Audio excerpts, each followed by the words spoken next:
Hello दोस्तों, स्वागत है आपका हमारे यूट्यूब चैनल पर। आज मैं आपके लिए फिर से एक अनोखी स्टोरी लेकर आया हूँ। वीडियो को एंड तक जरूर देखना, तभी आपकी समझ में आएगा।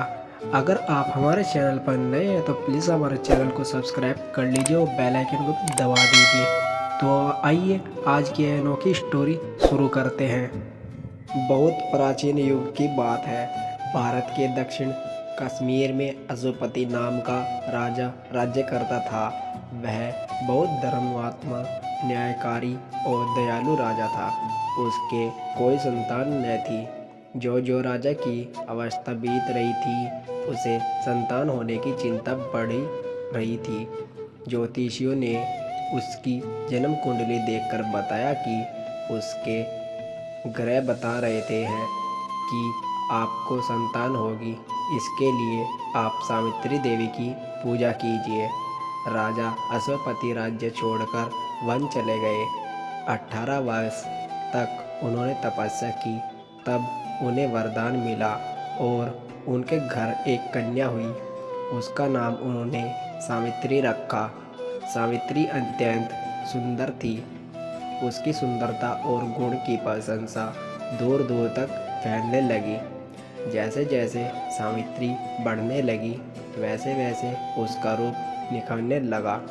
पिता को उसके विवाह की चिंता होने लगी। अश्वपति चाहते थे कि उसी के अनुरूप सावित्री को पति भी मिले, किंतु कोई मिलता ना था।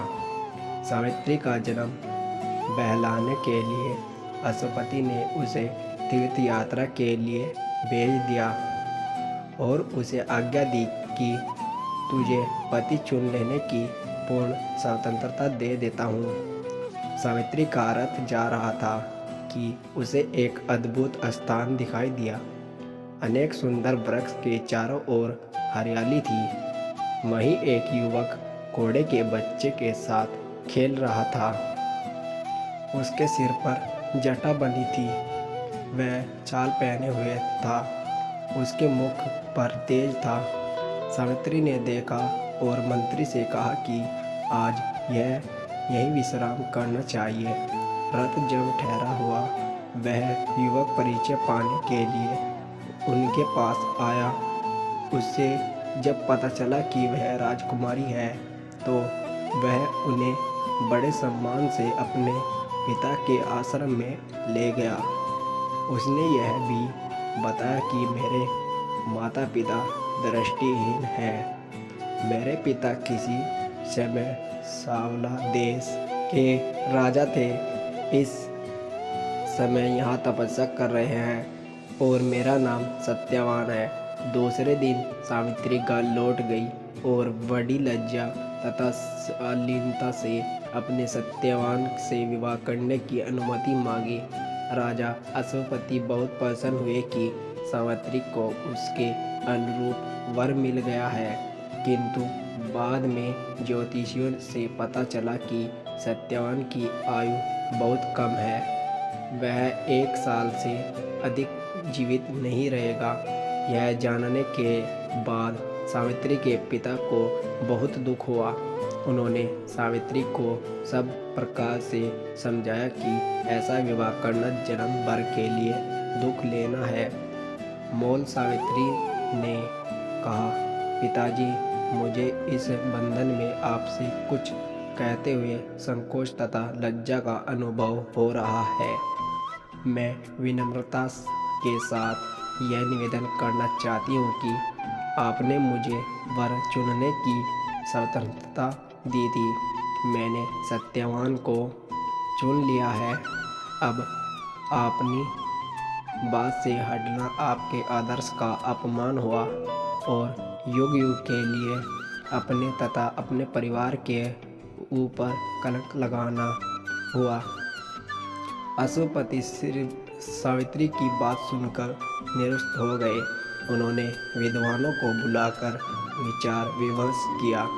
अतः में राजा अश्वपति ने सावित्री को तथा और लोगों के साथ लेकर सत्यवान के पिताजी के आश्रम में विवाह करने के लिए चले गए। जब आश्रम निकट आया तब अश्वपति सबको छोड़कर आश्रम में गए और सत्यवान के पिता से सावित्री का सत्यवान के साथ विवाह करने का विचार प्रकट किया।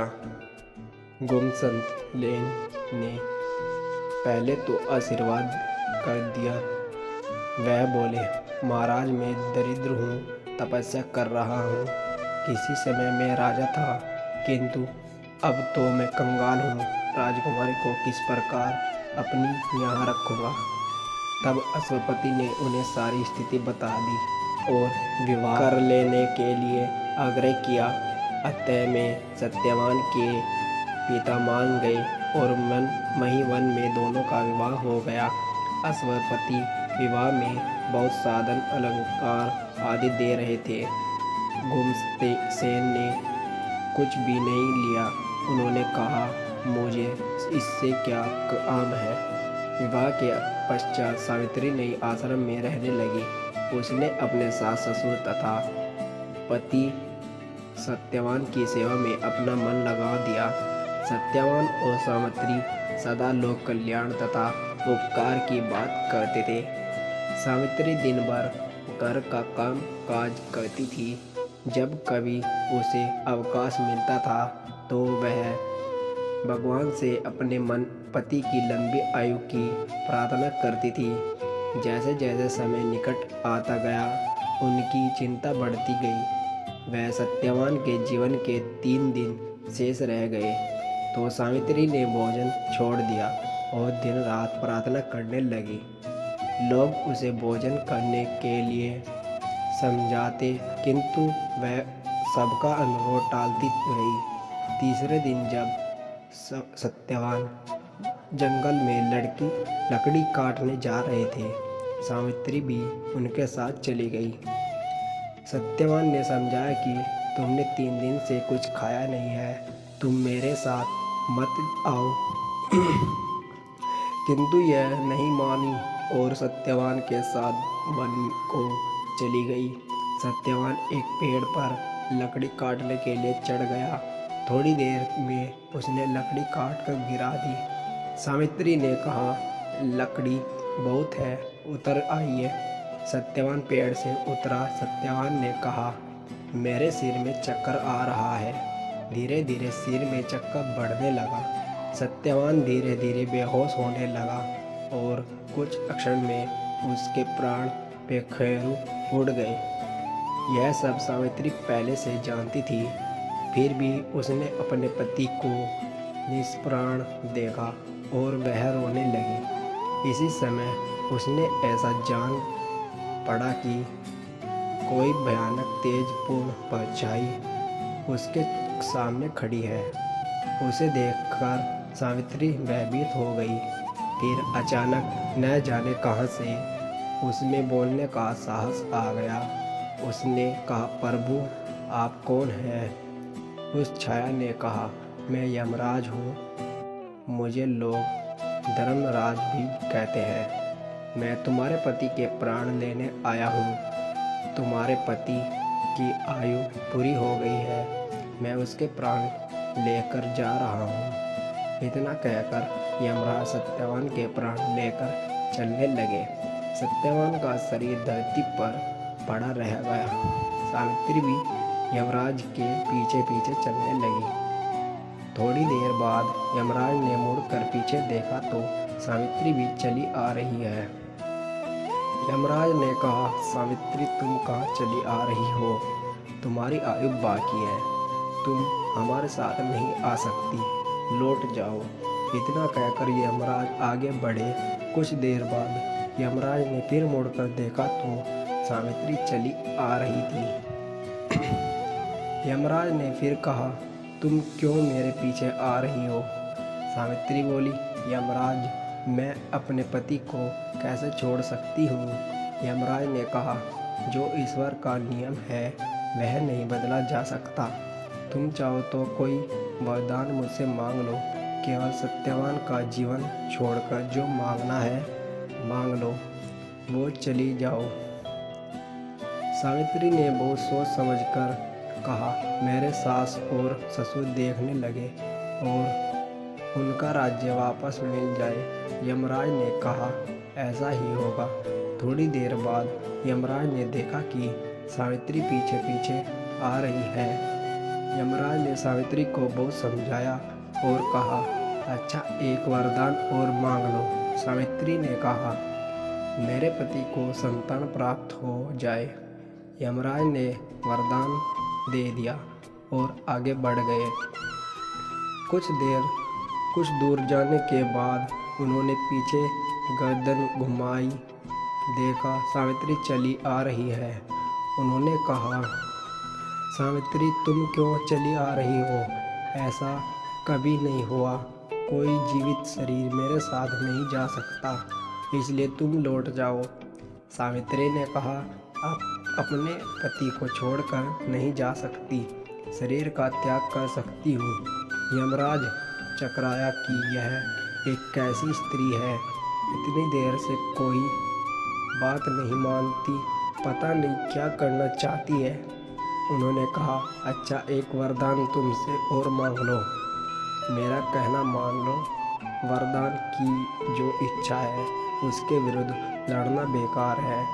सावित्री ने कहा, महाराज आप यदि वरदान ही देना चाहते हैं तो यह वरदान दीजिए कि मुझे संतान प्राप्त हो जाए। यमराज ने ऐसा ही होगा। यमराज आगे बढ़े, किंतु कुछ ही दूरी पर उन्हें ऐसा लगा कि वह लौटी नहीं। यमराज को क्रोध आ गया। यमराज ने कहा, तुम मेरा कहना नहीं मानती हो। सावित्री ने कहा, धर्मराज आप मुझे संतान प्राप्ति का आशीर्वाद दे चुके हैं और मेरे पति को अपने साथ लिए जा रहे हैं, यह कैसे संभव है? यमराज को अब ध्यान आया। उन्होंने सत्यवान के प्राण छोड़ दिए और सावित्री की दृढ़ता और धर्म की प्रशंसा करते हुए चले गए। इधर सावित्री उस पेड़ के पास पहुंची जहां सत्यवान जीवित पड़ा था। सावित्री ने अपनी धर्म तथा तपस्या के बल से असंभव को संभव बना दिया। तप और दृढ़ता में इतना बल होता है कि उसके आगे देवता भी झुक जाते हैं। इसी कारण सावित्री हमारे देश की नारियों में सर्वश्रेष्ठ हो गई और आज तक वह हमारे देश का आदर्श बनी हुई है। तो दोस्तों आशा करता हूँ कि आपको हमारी आज की यह स्टोरी अच्छी लगी होगी। अगर आप हमारे चैनल पर नए हैं तो प्लीज़ हमारे चैनल को सब्सक्राइब कर लीजिए और बेल आइकन को भी दबा दीजिए। धन्यवाद।